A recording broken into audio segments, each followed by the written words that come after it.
বছর আগে যে চুক্তি হয়েছে তখনই জানেন যে পার্বত্য অঞ্চলের ক্রিয়াশীল সংগঠনের একটা অংশ সেই চুক্তিকে তখনই তারা কিন্তু অব্যাহত রেখেছিলেন। তাদের বিরোধিতা কিন্তু এখনো পর্যন্ত অব্যাহত আছে, সেটা আমরা জানি।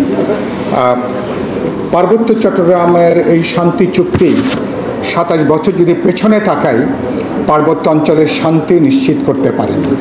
শান্তি চুক্তি মানুষের মধ্যে নিরাপত্তা বোধ, অধিকার বোধ, সেটা কিন্তু এখনো পর্যন্ত নিশ্চিত করা যায়নি।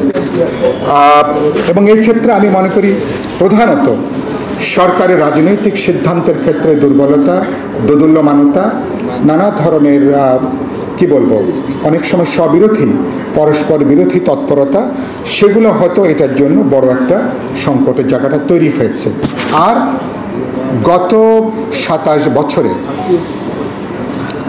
বছরে আমি দেখছি যে সংকটটা কিন্তু বাড়ছে।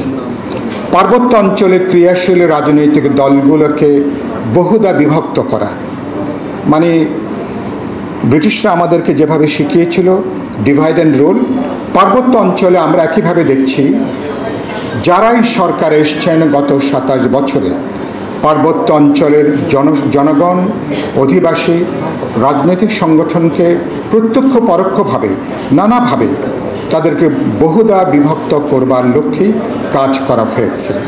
এবং এটাও একটা আত্মঘাতী জায়গাটা আমি মনে করি এই তৎপরতা বন্ধ করা দরকার।